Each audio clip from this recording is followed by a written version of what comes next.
হরে কৃষ্ণ। আজকে যে বিষয় নিয়ে কথা বলবো, এই বিষয়টি অত্যন্ত একটা গভীর বিষয়। এই গভীর বিষয়টা যদি মানুষ হৃদয়ঙ্গম করতে পারে, তাহলে অবশ্যই সে ভগবানের চরণে আত্মসমর্পণ করতে পারবে। ভগবানের চরণে বা ভগবানের সেই পাদপদ্মে আমাদের আত্মসমর্পণ করা ছাড়া আর কোনো গতি নেই। কারণ আমরা এই যে জন্ম মৃত্যু চক্করে, এই যে পরিভ্রমণের যে পতিত হচ্ছি, বা এই জগৎ সংসারে আমাদের এই যে ভয়াবহ যে দুর্ঘটনা প্রতিনিয়ত ঘটতে চলেছে, এর কারণ কি? আজ আমি হয়তো মৃত্যুবরণ করছি না, কোনো না কোনো ব্যক্তি তো মৃত্যুবরণ করছে। তাহলে কেন? এর আগে তো কোনোদিন শুনিনি। আজ বেশি নয়, আর 150-200 বছর আগে ট্রেন দুর্ঘটনা কোনোদিন শুনিনি, কিন্তু এখন বর্তমান তা অ্যাভেলেবেল হচ্ছে। বাস অ্যাক্সিডেন্ট তো লেগেই আছে ঘন্টার পর ঘন্টা।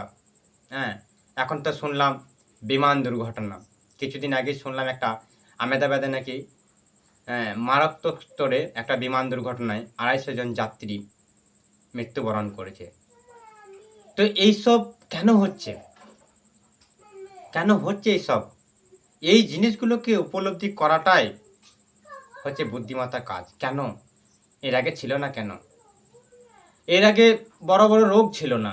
আজ 300 বছর পেছনে চলে যান, বড় বড় রোগ ছিল না। তো এখন বড় বড় রোগ কেন? এইগুলোকেই আমাদের উপলব্ধি করতে হবে। কেন হচ্ছে?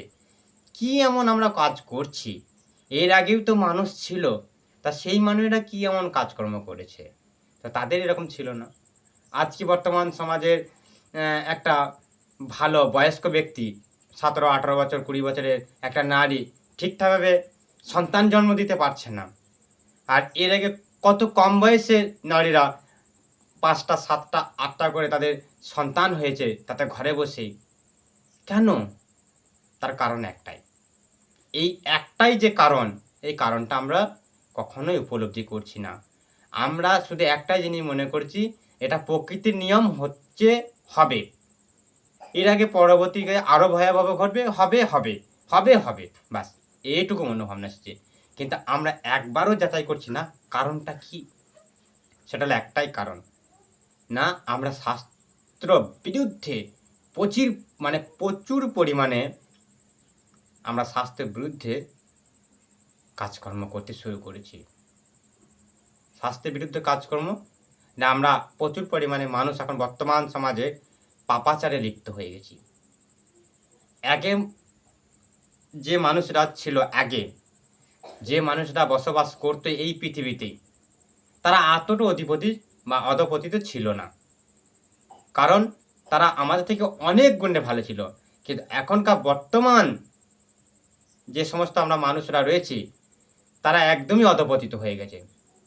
কারণ কি না, এখনকার বর্তমান সমাজে এখনকার অনেক মানুষরা আমি দেখেছি এখন একটা গর্ভের মধ্যেও সন্তানকে হত্যা করছে, কিন্তু এর আগে এগুলো ছিল না। এখন গর্ভের সন্তান হত্যা উঠেছে, এখন অ্যাভেলেবেল হসপিটালে তো হতেই রয়েছে, এমনকি ঘরেও করছে। এখন বর্তমান সমাজে মানুষরা পার্টি পলিটিক্যালের বিষয় নিয়ে মানুষকে খুনাখুনি, হানাহানি, এমন ভাই দাদার মধ্যেও এসব হচ্ছে। তারপর জীব হত্যা তো বলার নয়। আর এখন তো অ্যাভেলেবেল জীব হত্যা হচ্ছে। এখন তো পোস্টার করে জীব হত্যা হচ্ছে। এখন আগে এরকমভাবে জীব হত্যা করতে গেলে পারমিশন নিতে হতো। সেই পারমিশন পাওয়া যেত না, গোপন করে তারা জীব হত্যা করতো। আর এখন অ্যাভেলেবেল। এখন যৌন ক্রিয়া, তখন আবার টিভিতে পর্যন্ত অ্যাড দিচ্ছে। যৌন ক্রিয়া কিভাবে সংযম ভালোভাবে করা যায়, সেই সম্বন্ধে এখন টিভিতে খোলাখুলিভাবে অ্যাড দিচ্ছে। তা বুঝতে পেরেছেন আমরা কোন অধপতিত জায়গায় গিয়ে আমরা পৌঁছে গেছি বা পৌঁছাইছি। বুঝা গেল? তো এই বিষয়গুলো আমরা একবারও ফলো করছি না। তো আমরা পাপাচারে লিপ্ত হওয়ার জন্যই আজকে বড় বড় আমাদের এরকম রোগ, বড় বড় দুর্ঘটনা, এরকম আরও ভয়ঙ্কর পরিস্থিতি আমাদের জীবনে আসবে, সেগুলো আমাদের দেখতে হবে, আজ মানে কি বলবো, এক একটা গ্রামে হয়তো 10টা 12টা করে একটা বড় বড় রোগী ঢুকে রয়েছে। এমনও হতে পারে ঘরে ঘরে থাকবে এক একটা করে ক্যান্সার রোগী, ঘরে ঘরে 2টো করে থাকবে হয়তো ক্যান্সার রোগী। কেন না, আমরা পাপাচারে লিপ্ত, শাস্ত্রকে ছেড়ে আমরা মানে নৃশংসভাবে আমরা অন্যায় কাজে লিপ্ত হচ্ছি। সেই অন্যায়গুলোকে আমাদের যতক্ষণ না আমরা ব্যালেন্স করে নিয়ে আসবে, যতক্ষণ না আমরা এগুলোকে প্রতিকার করব, ততক্ষণ আমাদের জীবনে কোনো শান্তি, চেষ্টা করলেও শান্তি আসবে না, আর আসতে পারে না। তো ভগবান যা করে সব মঙ্গলের জন্যই করে। ঈশ্বর পরম কৃষ্ণ সচিদানন্দ বিগ্রহ অনাদির আদি গোবিন্দ সর্বকারণে কারণ। তা এইসব এত বড় বড় দুর্ঘটনা ঘটছে, আমরা জানি সব ভালোই হচ্ছে, সাধুগুরু বৈষ্ণবরা জানে সব ভালোই হচ্ছে, কিন্তু কিছু মায়াগ্রস্ত ব্যক্তিরা হতশায়ী হয়, ভুল হয়ে গেল, ভগবানের কি বিচার, এটা কেন হলো। তারা তাদের ক্ষমতা নেই সেটাকে বহুত পেছনের বিষয়টাকে গভীরভাবে বিচার করে কেন হচ্ছে, এর কারণ ঘটলো কেন। ভগবান অত্যন্ত করুণাময়, ওনার মতো করুণাময় আর কেউ নেই। কারণ একটা ভগবান ব্রহ্মা থেকে শুরু করে একটা নগ্ন পিপীলিকা পর্যন্ত তাদেরকে সব মানে আহার যোগাচ্ছে, সময় টু সময় তাদেরকে দেখভাল করছে, তাদের বিপদ আপদ, কে কখন মৃত্যুবরণ করবে। তো এরকম একটা এত বড় প্লেন দুর্ঘটনা আহমেদাবাদে ঘটলো, তো এই বিষয়টা শুধু সমস্ত ইউটিউব সোশ্যাল মিডিয়া মানুষরা জেনেছে নাকি? ভগবান এই খবরটা কি ভগবান জানে না? হ্যাঁ, ভগবান এই খবরটা জানেন না কি যে পৃথিবীর লোকে আজ একটা প্লেন দুর্ঘটনা ঘটবে, 250 জন যাত্রী মারা যাবে? ভগবান সব জানেন। আর ওই প্লেনটা বলতে গেলে ভগবানই তো চালাচ্ছিল, কোনো মানুষ চালায়নি। মানুষের মধ্যে যে একটা ভিতরে আত্মা রয়েছে, ওটা ভগবানের শক্তি, আমরা ভগবানের বিভিন্ন অংশ। তাহলে একটা ছোট আত্মা একটা প্লেনকে চালাচ্ছিল, এবং কি ভগবান ওই প্লেনটাকে ব্যালেন্স করছিল। কিন্তু ভগবান যখন কোনো কিছু চাই, তাহলে আর কার ক্ষমতা আছে সেটাকে প্রতিবাদ করা বা প্রতিরোধ করা? কিন্তু আমরা মূর্খ মতন সেগুলোকে অন্যভাবে ভেবে আমরা হতশায়ী হই। একটা যাত্রী বা একটা ঘরে কোনো ব্যক্তিরা যখন মারা যায়, আমরা অঝরে কান্নাকাটি করি, কিন্তু শাস্ত্রে মানা করেছে। কেন মানা করেছে না, আমরা যদি কান্নাকাটি করি, তাহলে একটা জীব যখন মৃত্যুবরণ করবে, আমাদেরকে দেখে হতশায়ী হয়ে সে আত্মহারা হয়ে মায়ার চোখে সে মৃত্যুবরণ করলে আবার এই জগতে পতিত হবে। কিন্তু আমরা তো কথা শুনিই না, সাধুগুরু বৈষ্ণবের শাস্ত্রের কথা মানিই না। কেন মানি না? না, আমরা তখন জড় আসতাম মায়ার ভেতরে, তার কাছে কান্নাকাটি করে হাও মাও করে। তো সেই হচ্ছে ব্যাপার। তো ভগবান যা করে মঙ্গলের জন্যই করে, চিন্তার কোনো কারণ নেই। যা কিছু হয়েছে সব ভালোই হয়েছে। এমনও তো হতে পারে কোনো না কোনো কিছু, ওই যে যাত্রীগুলো যাচ্ছিল, তারা কোনো না কোনো কাজে আমি হয়তো গর্ব করে বা হিংসা করেও বলছি না, কিন্তু কোনো না কোনো কাজে এমন হয়তো তারা লিপ্ত, যেটা আমরা কেউ জানি না, ভগবান জানতেন, তাই সেটা ভগবান রোধ করেছে। আমি হয়তো বিরাট সাধু, মালা নিয়েছি, ধুতি পরেছি, কুর্তিও নিয়েছি, আপনারা হয়তো আমাকে প্রণাম করবেন বিরাট সাধু, কিন্তু ভিতরে তো আমি কামী হতে পারি, আমি ক্রোধী হতে পারি, আমি সাধু নাও হতে পারি। দেশটা থাকলে সব কিছু হওয়া যায় না, কিন্তু অন্তর্যামী ভগবান পরমাত্মার সবারই হৃদয়ে বিরাজমান। কিন্তু সে জানেন যে কে কেমন ব্যক্তি, কে কেমন ধরনের আচরণ করছে, তার আয়ুকাল জীবন কেমন হবে, তাকে কোন সময়ে তার মৃত্যুবরণ হবে, তো ভগবান জানেন। তো এইভাবে কিছুদিন আগে একটা কত বড় ভয়াবহ করোনা রোগ এলো, এই পৃথিবীতে লক্ষ লক্ষ মানুষকে তিনি তুলে নিয়ে চলে গেলেন। তো ভগবান চেয়েছেন, হয়তো আমরা হতশায়ী হই, কিন্তু অ্যাকচুয়ালি হতশায়ী না হওয়ারই কারণ ভগবান যাদেরকে তুলে নিয়েছেন, তারা নিঃসন্দেহে তারা কোনো না কোনো বিপদগ্রস্ত ব্যক্তি বা কোনো না কোনো বাজে সম্প্রদায়ের সঙ্গে লিপ্ত, বা এমন কোনো কিছু করতে চলেছিল তারা, যা সনাতন ধর্মের ক্ষতি হতো বা এই পৃথিবীর ক্ষতি হতো। তাই তাদেরকে ব্যালেন্স করে ভগবান, গাছের অনেক ব্যক্তি আছে দেখবেন, বড় ধরনের গাছপালা হলে সেই গাছের ডালপালাগুলোকে সেঁটে ব্যালেন্স করে গাছটাকে সুন্দর রাখার জন্য, না হলে গাছে রোগ আসতে পারে। তো ভগবানও এরকম কিছু দুষ্কৃতীদেরকে সংহার করে তাদেরকে সেঁটে পরিবেশের ব্যালেন্স করে।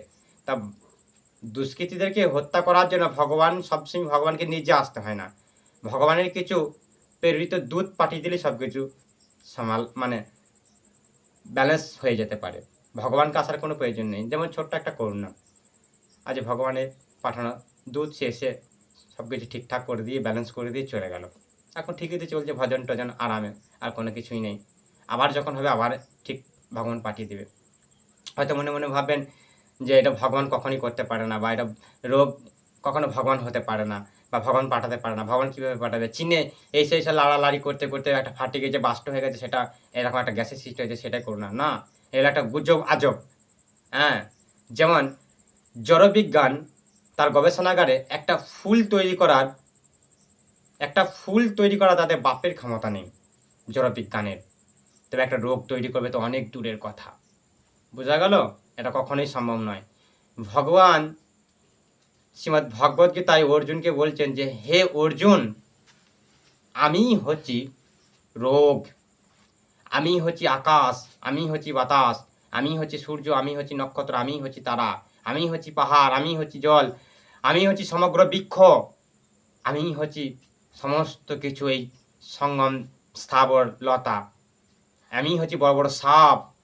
তা অর্জুনকে বলছে ভগবান যে আমি হচ্ছে এগুলো সব কিছু, সব আমি। তা ভগবান এখানে যখন অর্জুনকে বলছে যে আমি হচ্ছি রোগ, তো তাহলে ভগবান যদি রোগ হয় তাহলে নিশ্চয়ই বড় বড় রোগগুলো আসছে ভগবানের কাছ থেকে, ভগবান চাইছে বা ভগবান প্রেরণ করছে। বোঝা গেল? তো এই হচ্ছে ব্যাপার। তো আমাদের মুক্তি লাভের একটাই উপায়, না ভগবান শ্রীচরণের পাদপদ্মে আমাদের আত্মসমর্পণ করতে হবে। আত্মনিবেদন তুয়া পদ করি হইনু পরম সখী, একটা গান আছে আমাদের, আত্মনিবেদন তুয়া পদ করি হইনু পরম সখী। তা ভগবানের চরণে আত্মনিবেদন করলে অবশ্যই আমরা সুখী হব। আর নইলে এরকম দুর্ঘটনা এর পরের জন্মে নেক্সট টাইম তার নেক্সট টাইম এরকম কত কি দেখতে হবে আমাদেরকে। আমাদের তো কত কত ব্যক্তি রয়েছে তার চোখের সামনে নিজের সন্তানকে মরতে দেখতে হচ্ছে পারে। তো এরকম প্লেন দুর্ঘটনা তো দূরের কথা, কত কি দেখতে হবে, আরো কত ভয়াবহ জিনিস আসছে, সেগুলো দেখতে হবে।